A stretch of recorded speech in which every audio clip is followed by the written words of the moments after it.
விருந்துக்கும் Vim ஒரு கரண்டி போதும். புதிய விம் ஒரு கரண்டியில் சிறப்பான சிக்கனம்.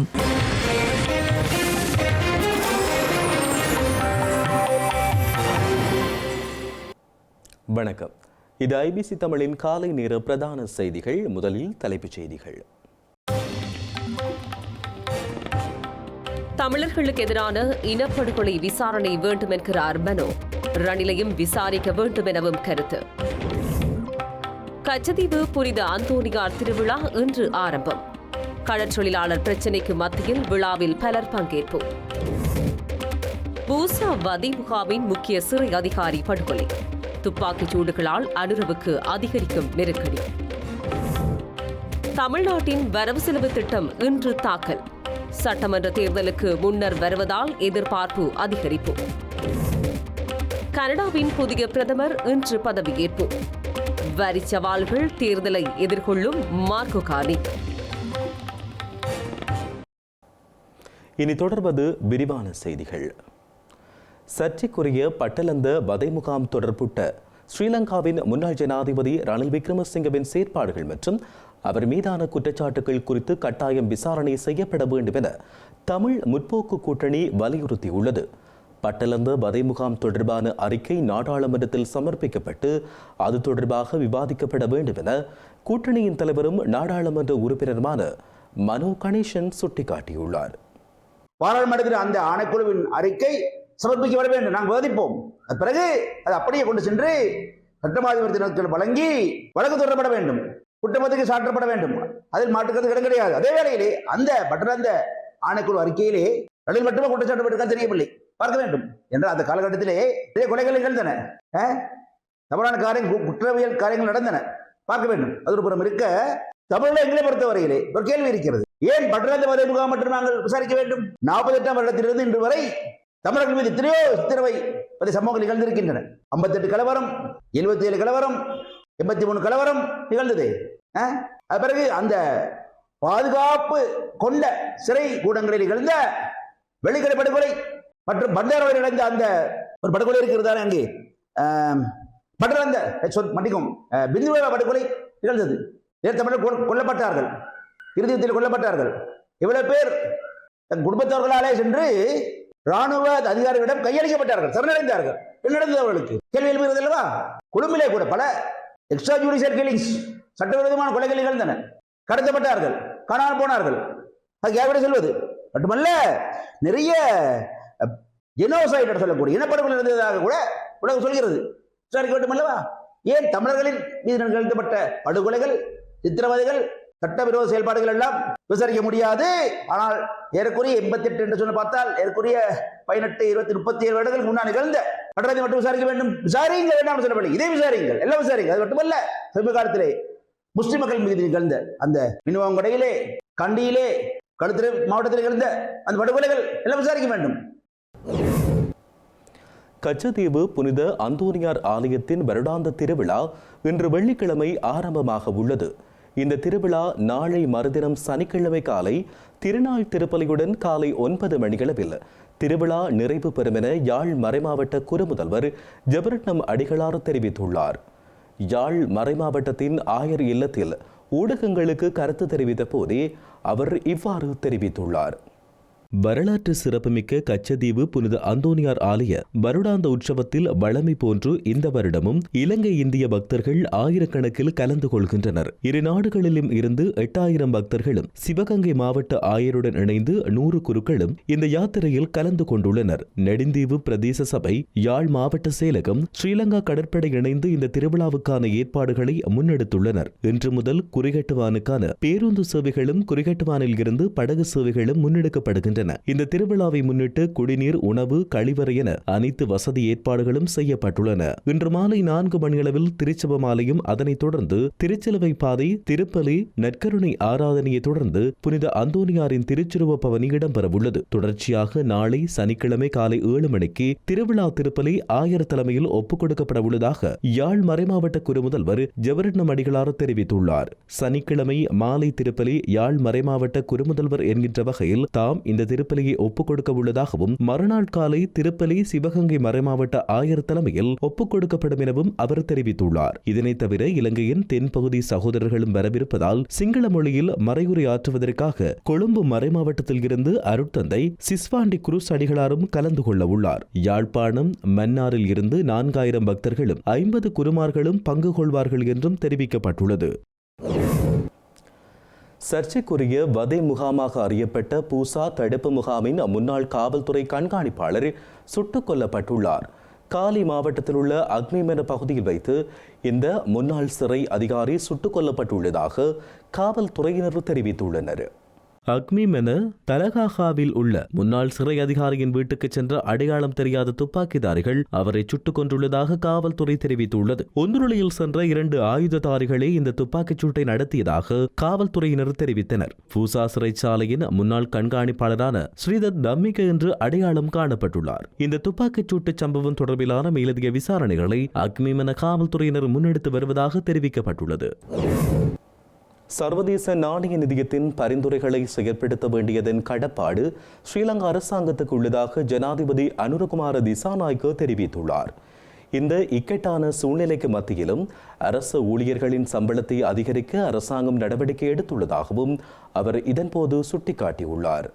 ஸ்ரீலங்கா ஜனாதிபதி அனுரகுமார திசாநாயக்கவுக்கும் பல்கலைக்கழக விரிவுரையாளர் சம்மேளனத்தின் பிரதிநிதிகளுக்கும் இடையிலான சந்திப்பொன்று ஜனாதிபதி செயலகத்தில் நடைபெற்றுள்ளது. பல்கலைக்கழக விரிவுரையாளர்கள் தற்பொழுது முகம் கொடுத்து வரும் பிரச்சனைகள் தொடர்பில் இதன்பொழுது ஜனாதிபதிக்கு தெரியப்படுத்தப்பட்டதோடு அதற்குரிய தீர்வுகள் தொடர்பிலும் கலந்துரையாடப்பட்டுள்ளது. இங்கே கருத்து தெரிவித்த ஜனாதிபதி அனுரகுமார திசாநாயக்க தற்போது இலங்கை சர்வதேச நாணய நிதியத்தின் வேலை திட்டத்திற்குள் நுழைந்திருப்பதால் அதன் பரிந்துரைகள் மற்றும் நீதிகளுக்கு அமைவாக அரசாங்கம் செயற்பட வேண்டியிருப்பதாக குறிப்பிட்டார். இதன் பிரகாரம் வரவு செலவு கட்டுப்பாடுகளின் கீழ் முன்னுரிமைகளை அறிந்து கொண்டு எம்முறை வரவு செலவு திட்டம் தயாரிக்கப்பட்டுள்ளதாகவும் ஜனாதிபதி கூறியுள்ளார். வரவு செலவு திட்டத்தில் கல்வி மற்றும் சுகாதாரத்திற்கு முன்னுரிமை அளிக்கப்பட்டிருப்பதோடு இந்த இக்கட்டான நிலைக்கு மத்தியிலும் அரசு ஊழியர்களுக்கு பெருமளவில் சம்பள அதிகரிப்பு வழங்கப்பட்டிருப்பதாகவும் ஜனாதிபதி இதன்போது சுட்டிக்காட்டியுள்ளார். தொழில் வாண்மையாளர்களின் பிரச்சனைகள் தொடர்பில் அரசாங்கத்திற்கு நல்லதொரு புரிதல் இருப்பதாகவும் அது தொடர்பில் கவனம் செலுத்தி அனைவரதும் உரிமைகளை பாதுகாக்கவும் அரசாங்கம் அர்ப்பணிப்புடன் செயற்படுகிறது எனவும் ஜனாதிபதி அனுரகுமார திசாநாயக்க மேலும் தெரிவித்துள்ளார். பிரதமரும் கல்வி அமைச்சருமான கரணி அமரசூரிய, நகர அபிவிருத்தி நிர்மாணம் மற்றும் வீடமைப்பு அமைச்சர் அனுர கருணாதிலக மற்றும் பல்கலைக்கழக விரிவுரையாளர் சம்மேளனத்தின் தலைவர் கலாநிதி அனுருத்த கருணாரத்ன, செயலாளர் மூத்த விரிவுரையாளர் சாருதத்த பி லங்கசிங்க உள்ளிட்ட பல்கலைக்கழக விரிவுரையாளர்கள் சங்க பிரதிநிதிகளும் இந்த சந்திப்பில் ஜனாதிபதியோடு கலந்து கொண்டிருந்தனர். களுத்துறை மாவட்டத்தின் முன்னாள் ஐக்கிய தேசிய கட்சியின் உறுப்பினர் லக்ஷ்மன் விஜயமான ஐக்கிய மக்கள் சக்தியுடன் இணைந்து கொண்டுள்ளார். ஐக்கிய தேசிய கட்சியின் தலைவரும் முன்னாள் ஜனாதிபதியுமான ரணில் விக்ரமசிங்கவுடன் முரண்பட்டதன் பின்னர் அவர் எதிர்க்கட்சித் தலைவர் சஜித் பிரேமதாச முன்னிலையில் ஐக்கிய மக்கள் சக்தியில் இணைந்துள்ளார். ஐக்கிய தேசிய கட்சியின் தொகுதி அமைப்பாளர்கள் நியமனம் தொடர்பாக அதன் தலைவர் ரணில் விக்ரமசிங்கவுடன் லக்ஷ்மன் விஜயமான வாக்குவாதப்பட்டிருந்தார். இதனைத் தொடர்ந்து ஐக்கிய மக்கள் சக்தியுடன் இணைவதற்கு லக்ஷ்மன் விஜயமான முடிவு செய்துள்ளார். இதேவேளை தொகுதியின் அமைப்பாளர்கள் நியமனத்தில் களுத்துறை மாவட்டத்தில் வைத்தியர் ராஜித சேனாரத்னவை ஐக்கிய தேசிய கட்சியின் அமைப்பாளராக நியமித்தமைக்கு அவர் எதிர்ப்பு தெரிவித்தார். இருப்பினும் அவருடைய எதிர்ப்பை ரணில் விக்ரமசிங்கே நிராகரித்ததாக கூறப்படுகின்றது. மேலும் நியமன நிகழ்வின் போது ஐக்கிய தேசிய கட்சியின் தலைவர் விஜயமன்னவை புறக்கணிக்கும் வகையில் கருத்து வெளியிட்ட ஊடகங்களில் பேசுபொருளாக மாறியுள்ளது. இந்த சம்பவத்தை தொடர்ந்து ஐக்கிய தேசிய கட்சியிலிருந்து விலகுவதாக அறிவித்துள்ள லக்ஷ்மன் விஜயமான அதன் தலைமைத்துவ முடிவுகளை இனி ஆதரிக்க முடியாது என்றும் குறிப்பிட்டுள்ளார். இலங்கையின் உள்ளூராட்சி மன்ற தேர்தல் நடத்தப்படவுள்ள நிலையில் யாழ்ப்பாணம் பொன்னாலை பருத்தித்துறை கரையோர பிரதான வீதி அமைக்கும் பணிகள் ஆரம்பிக்கப்பட்டுள்ளன. இந்த நிலையில் கடற்றொழில் அமைச்சர் ராமலிங்கம் சந்திரசேகர் கலந்து கொண்டு இந்த நிகழ்வை ஆரம்பித்து வைத்துள்ளார்.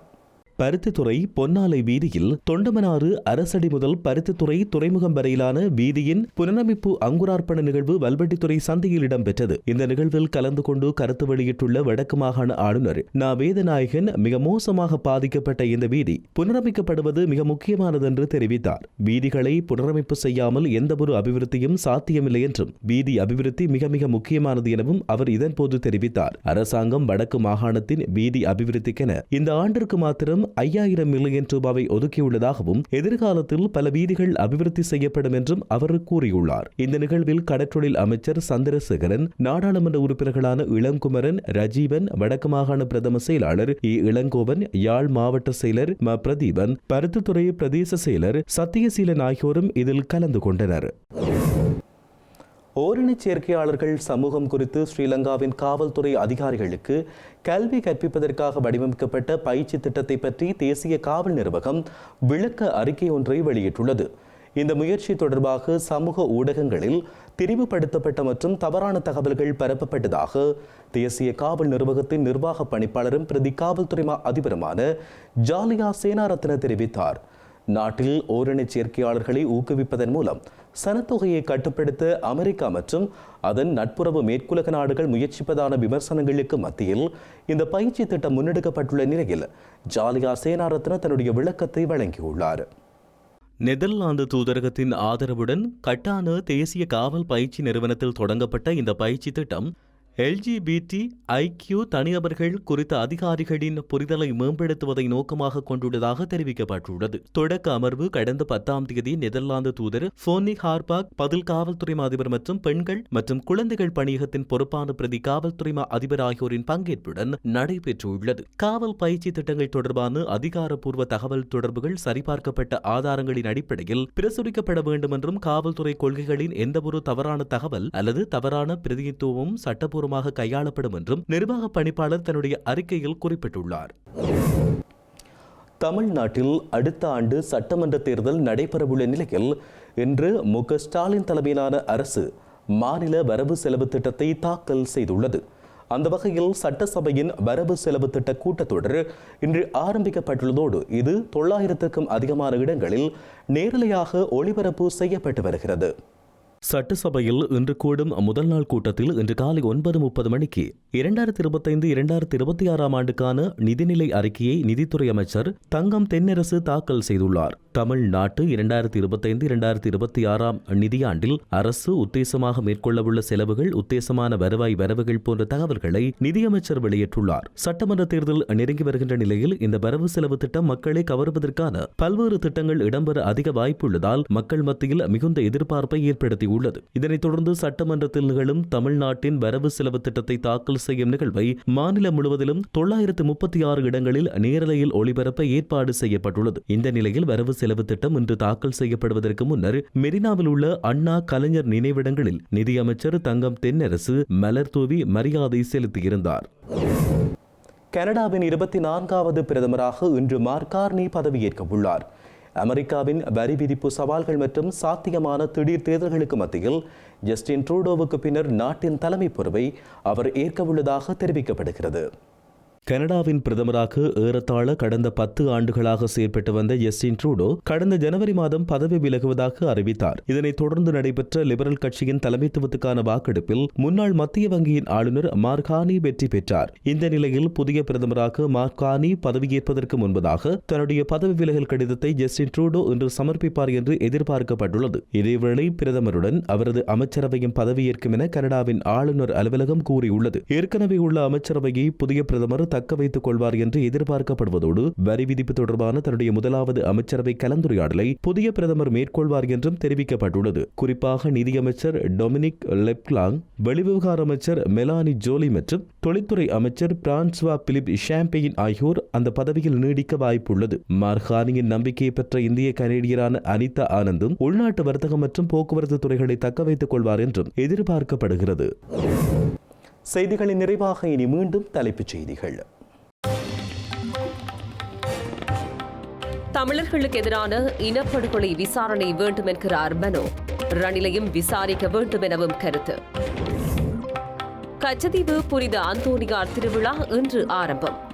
கடற்றொழிலாளர் பிரச்சினைக்கு மத்தியில் விழாவில் பலர் பங்கேற்பு. பூசா வதி முகாமின் முக்கிய சிறை அதிகாரி படுகொலை. துப்பாக்கிச் சூடுகளால் அனுரவுக்கு அதிகரிக்கும் நெருக்கடி.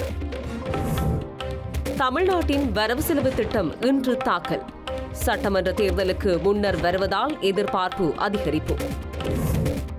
கனடாவின் புதிய பிரதமர் இன்று பதவியேற்பு. வரி சவால்கள் தேர்தலை எதிர்கொள்ளும் மார்க் கார்னி.